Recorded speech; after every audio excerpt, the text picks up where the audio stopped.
Hi, my name is Kelly Pace and I teach IB English and Theory of Knowledge at Atlee High School. I also am piloting a course called Composition Theory, which fuels the Writing Center here at Atlee High School, which is a student-led writing center. And this course, I'm excited to say, will be in the official Program of Studies guide for the 2018-2019 school year. I want to start first by thanking you for allowing me to videotape my presentation so that I could attend my son's third grade field trip at Pearson's Corner Elementary School. I'm grateful to be able to do both talk to you about my classroom of the future and be with my son and his class on this trip. And I look forward to answering any questions that you have at the end of my presentation. I'm going to start at the start of the school year. I began by asking many questions, and they all seem to start with the same words. What if? What if my students talk to each other more? What if I gave every student the confidence to speak about a poem for 6 to 8 minutes for their IB assessment? What if students felt so comfortable talking to each other that I didn't have to be a part of the conversation? What if I could bring a 200-year-old book to life by allowing students to participate in a mock trial? What if students had the chance to express their opinions and literary analysis in the form of a blog, and they read and responded to one another? How many versions of literary analysis and viewpoints would they read? What if I wrote a blog for my students and parents and connected with them on Twitter, communicating ideas happening in the classroom? What if students collaborated on video projects to combat racism? What if we partnered with other classes in the school on some of our writing projects? What if my classroom housed students from other classes, including ones like chemistry and business marketing, who are getting help with their writing from my students? What if students used technology to communicate with classes outside of Atlee High School? What if students came into my classroom early in the morning just because they knew it was a safe space to be? What if that safe space had opportunities for students to collaborate and be innovative? What if every child enjoyed coming to my classroom every day? These are the things I worked hard for this year, and somehow they became a reality in my classroom. I did it all with limited resources, as not every day could I get computers for some of my technology lessons. And I did it with passion. But what if I dreamed even bigger? What if instead of looking like this, my classroom looked like this? What if there was a recording station with a green screen and iPads so that students could record practice oral commentaries for their IB assessment or create video projects as they did when they made their own movie trailers of the Gothic tales they wrote to mirror Frankenstein? Or they were able to use iPads and the green screen to create the PSA videos they made in our ethics unit for Theory of Knowledge and the small racism unit we studied in English? What if students could sit together or individually and continuously rotate how they were grouped? What if such seating enabled students to collaborate easily with each other? What if the seating had a surface that could be manipulated, like the dry erase surface of these desks? In the Writing Center, for example, students could plan out essays with tutors. It could be something that impacts the entire school. We could have a silent Socratic seminar as well as where students move around the room, writing their thoughts instead of verbalizing them. What if I got rid of my teacher desk to allow for more space for my students? I could have a presentation station that students could use for oral presentations. Such a change would force me to constantly move around the room. What if students had unlimited access to technology? What if they had iPads in the classroom to be used for filming and technology-driven lessons like Goose Chase and Seesaw? What if each team had an iPad when I challenged them to do an escape room-like activity that we did when we explored A Streetcar Named Desire? What if students had unlimited access to laptops? While technology does not make a 21st century classroom, the way one uses technology does. What if every student always had technology in their hands to share writing on Google Drive or to create their own Google websites? What if my classroom was a classroom of the future? In an article reimagining the modern classroom published in September 2016 edition of the Atlantic Monthly, Haley Glatter, Emily DeRoy, and Alia Wong explore what policymakers, teachers, parents, and students said about what future classrooms should look like. Here are the highlights of what people said. Students need to be in classrooms that inspire them, spaces that are light, airy, and filled with examples of work that they aspire to do.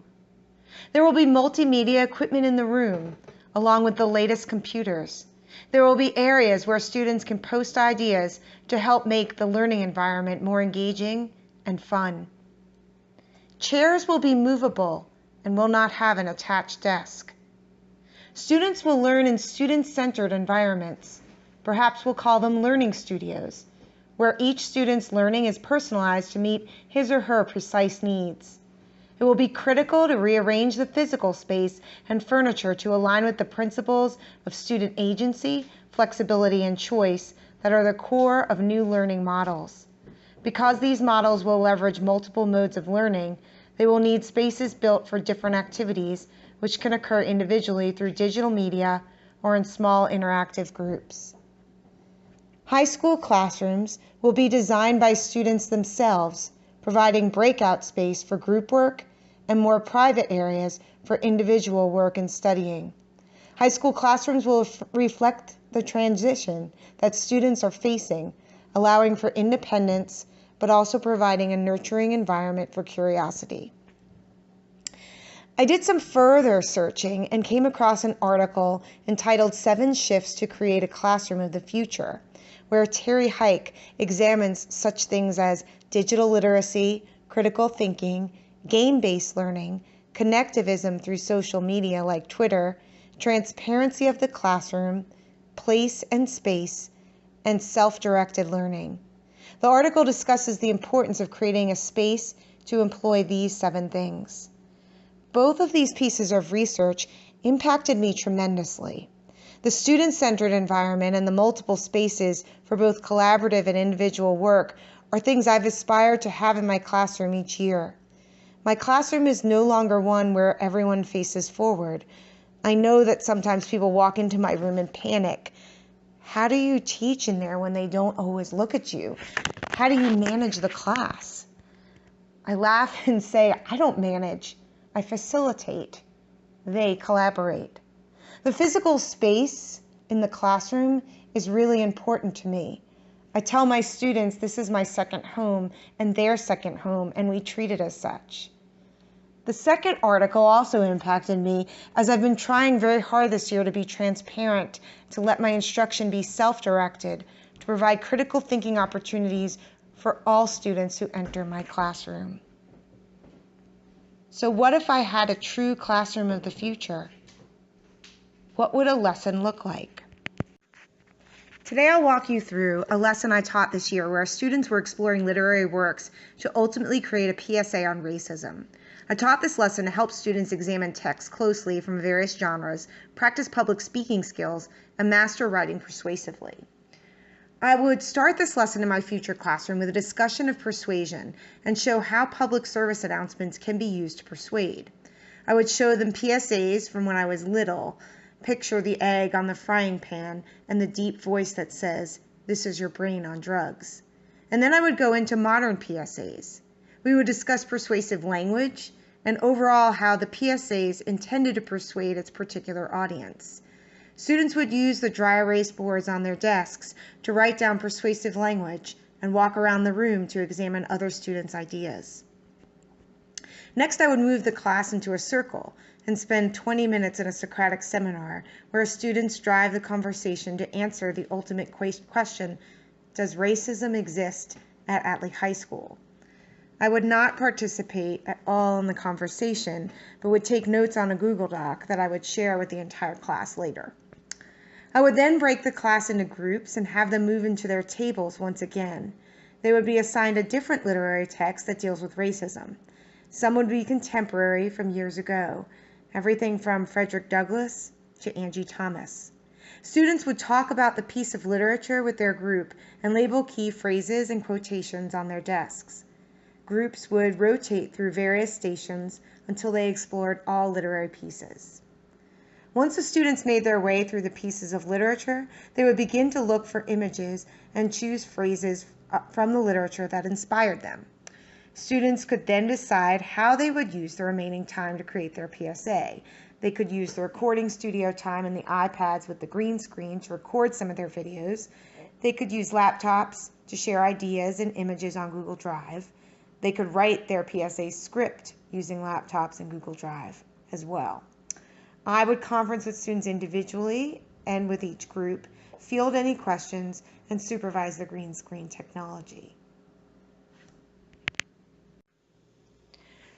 So what if this lesson actually became a reality?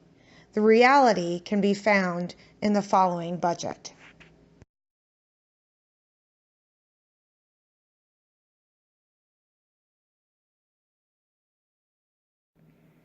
So what if I possessed a classroom of the future?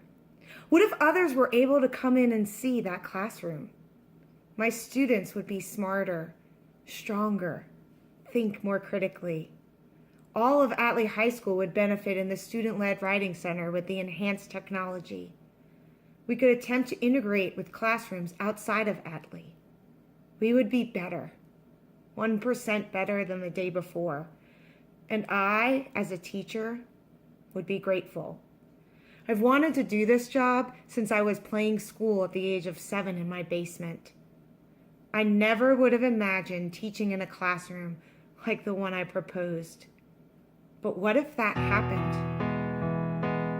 What if?